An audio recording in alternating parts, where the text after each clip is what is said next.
नमस्कार दोस्तों, मैं अमन आपका बहुत बहुत स्वागत करता हूं आपके अपने चैनल पर। दोस्तों, आज हम विकास लाइफ केयर के कुछ ऐसी चीजें जो आपको पता होना बहुत जरूरी है, प्लस और माइनस दोनों ही चीजों को देखने वाले हैं और यहां पर स्टॉक गिर क्यों रहा है और क्या आपको यहां पर अभी डिसीजन लेना चाहिए, इन सभी के ऊपर आपको क्लियर कट व्यू मिलने वाला है। तो अगर आपको वीडियो अच्छा लग जाए तो पसंद करके लाइक बटन दबा दीजिएगा, जिससे हमें पता लगे, और अच्छा ना लगे तो डिसलाइक भी जरूर दबाइएगा। चैनल पे पहली बार आए तो फिर सब्सक्राइब दबा सकते हैं अगर आपको यहां पर कंटेंट पसंद आता है। अब दोस्तों देखिए, विकास लाइफ केयर के ऊपर हमने अभी रिसेंटली वीडियो जो बनाया था उसमें मैंने आपको पहले से ही बताया था, जिस दिन विकास लाइफ केयर में तेजी थी तब मैंने आपको बताया था कि अब आपको सतर्क होना बहुत जरूरी है। आप चैनल पे जाके चेक कर सकते हैं, विकास लाइफ केयर की वीडियो मिल जाएगी। तो हम सिर्फ तेजी और डाउन के ऊपर वीडियो नहीं बनाते, पहले से भी आपको सतर्क जरूर रखते हैं। और विकास लाइफ केयर में मैंने आपसे कहा था कि यहां पर स्टॉक में आपको गिरावट देखने को मिलने वाली है अब,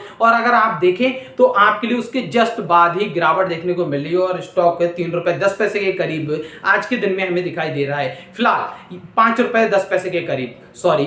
अब यहां पर अगर हम बात करें तो विकास लाइफ केयर के हम प्लस और माइनस की बात करते हैं, तो प्लस में अगर आप कुछ चीजें देखें तो प्रमोटर्स जो चीजें कह रहे हैं लगभग वो चीजें करते जा रहे हैं। और जब से इन्होंने अपना बिजनेस सेगमेंट चेंज किया है, थोड़े बहुत ज्यादा बिजनेस को डाइवर्सिफाइड किया है, तब से कंपनी का जो रेवेन्यू है वो इंक्रीज हो रहा है, जो कि हमारे लिए पॉजिटिव साइन लेकर के आता है। साथ ही साथ कंपनी हमें लगातार थोड़ा बहुत प्रॉफिट भी दिखा रही है, इससे भी हमें थोड़ा सा पॉजिटिव साइन देखने को मिलता है।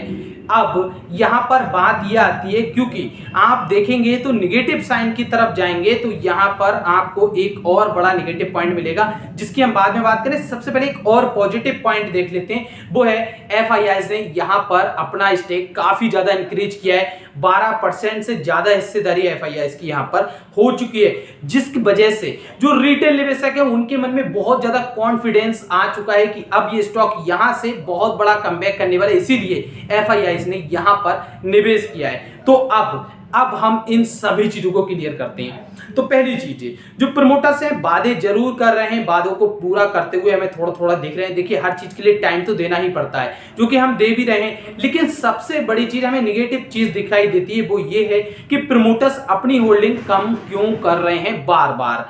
अब यहां पर उन्होंने फंड रेज किया है, अपनी होल्डिंग कम की है, ये एक इसका आंसर है आपके पास कि उन्होंने फंड रेज किया इसलिए अपनी होल्डिंग सेल की है। एफआईआईज ने भी पब्लिक से और प्रमोटर से भी माल खरीदा है, तो ये हमारे लिए एक पॉजिटिव साइन दिखता है। लेकिन अब सवाल यहां यह आता है कि जो एफआईआईज ने इस कंपनी में निवेश किया है, क्या वो रियल में बहुत बड़े लेवल के हैं? क्या वो बड़ी कंपनी, अच्छी कंपनी में निवेश करते हैं? तो इसका जवाब है नहीं। वो ज्यादातर पेनी स्टॉक्स में ही निवेश करने वाले एफआईआईज हैं, और इसीलिए हमें ध्यान रखना बहुत जरूरी है। और ये चीजें आपने देखी होंगी, रिसेंटली बहुत सारे ऐसे स्टॉक्स हैं जिनमें ये सब चीजें होती हैं। क्यों? क्योंकि जब इन्हें सस्ते प्राइस पर ये शेयर मिलते हैं और उसके बाद उनके आने की वजह से रिटेल निवेशक का जो कॉन्फिडेंस है वो बूस्ट होता है और उसमें ज्यादा से ज्यादा पार्टिसिपेट करते हैं, स्टॉक का प्राइस ऊपर जाता है और वो लोग अपना माल धीरे धीरे पब्लिक को चिपकाना शुरू कर देते हैं। तो यहां पर हमें इस चीज को नोट करना बहुत जरूरी है। ऐसा होगा या नहीं ये हमें देखना बहुत जरूरी है। अगर ऐसा होता है कि एफआईआईज अपनी होल्डिंग कम करते हैं तो डेफिनेटली हमें बच के रहना चाहिए, क्योंकि फिर यहां पर ये तरीका क्या हुआ कि माल तो पब्लिक को ही बेचना था, लेकिन डायरेक्ट ना बेच करके पहले दूसरे किसी को बेचा और उसके सहारे वही माल पब्लिक को बेच दिया। और इसीलिए आपको यहां पर सतर्क रहना जरूरी होगा, और अगर आप इन सभी चीजों में भूल करेंगे तो आपको यहां पर लॉस भी हो सकता है। फिलहाल अगर कुछ समय से हम देखें तो स्टॉक ने परफॉर्मेंस अच्छी जरूर दी है।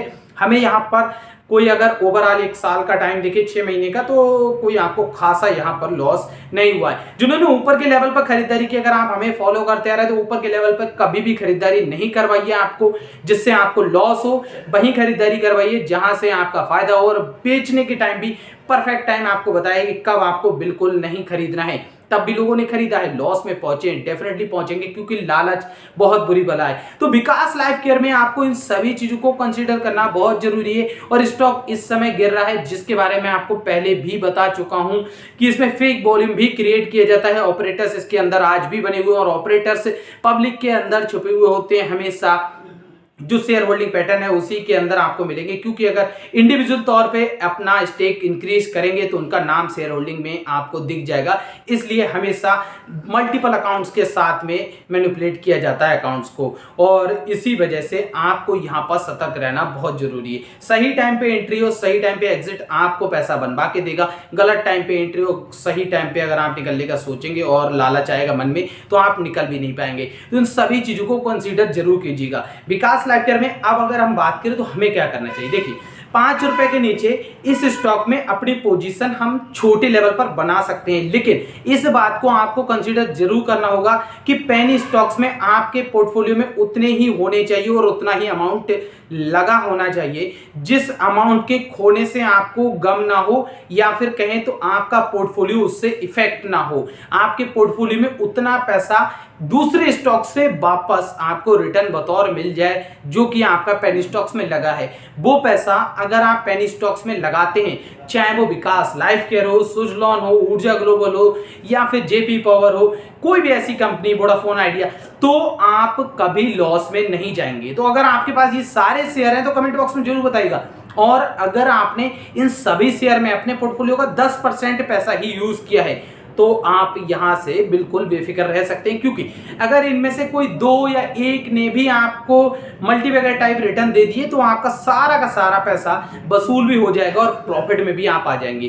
तो इन चीजों को आप कंसीडर जरूर कीजिएगा। अब विकास लाइफ केयर में अगर आप 5 रुपए के नीचे खरीदारी करने का प्लान कर रहे हैं तो आप जो भी पैसा उसमें लगाना चाहते हैं उस पैसे का 50% अमाउंट एक बार में लगाइएगा और बाकी का 50% अमाउंट आप उसके नीचे के लेवल के लिए तैयार रखिएगा। उसके बाद आप धीरे धीरे उसमें 20% और लगा दिया, 30% और लगा दिया। इस तरह से आप अपनी पोजीशन में अच्छे प्राइस पर लेकर के बैठ सकते हो और आपके मन में बिल्कुल भी डर नहीं आएगा कि आपका ये शेयर का प्राइस नीचे जा रहा है, क्योंकि आप उस मौके की तलाश में होंगे। आपने 50% पैसा बचा रखा है। अब 50% का मतलब ये, अगर 1000 लगाना था तो 500 के ही शेयर खरीदने हैं।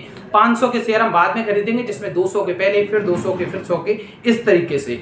और आप थोड़ा लंबे समय के लिए इंतजार करेंगे। लंबा समय का मतलब बहुत लंबा नहीं, हमें क्वार्टरली बेसिस पे 2-3 क्वार्टर देख करके ये सबसे पहले देखना है कि जो FIIs की होल्डिंग है उन्होंने अपनी होल्डिंग सेल की है या फिर नहीं की है। अगर नहीं की है तो डेफिनेटली हम और अच्छी पोजीशन वहां पर बना सकते हैं। और अगर अपनी शेयर होल्डिंग में आपको गिरावट देखने को मिल रही है और पब्लिक की शेयर होल्डिंग इंक्रीज हो रही है, प्रमोटर्स अपना माल बेच रहे हैं, तो आपको जरूर सावधान रहना होगा।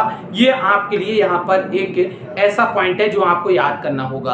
अब कंपनी ने हमें बहुत सारे ऐसे वादे किए हैं, वो किस किस टाइम तक कैसे कैसे पूरे होते हैं, इन सभी चीजों को हमें देखना है। तो सबसे बड़ा निगेटिव पॉइंट है यहाँ पर प्रमोटर्स अपनी होल्डिंग कम कर रहे हैं। उसका रीजन आंसर आपको जरूर बता दिया, लेकिन हमें यही देखना है कि जो FIIs हैं वो अपनी शेयर होल्डिंग कितने समय तक रखते हैं, क्योंकि पब्लिक को अगर माल चेपा तो आप यहाँ लॉस में जाने वाले हैं। अब अगर आपको ये सब कुछ समझ में आया तो लाइक करके बता सकते हैं। वीडियो अच्छा लगा हो तो भी लाइक कर दीजिएगा, और वहीं साथ ही साथ चैनल पे पहली बार आए थे सब्सक्राइब कीजिएगा। हमारा टेलीग्राम चैनल लिंक डिस्क्रिप्शन में आप ज्वाइन कर सकते हैं, जहां पर आपको बहुत सारे बेनिफिट भी देखने को मिल जाएंगे दोस्तों। तो नमस्कार, मिलते हैं नेक्स्ट वीडियो में।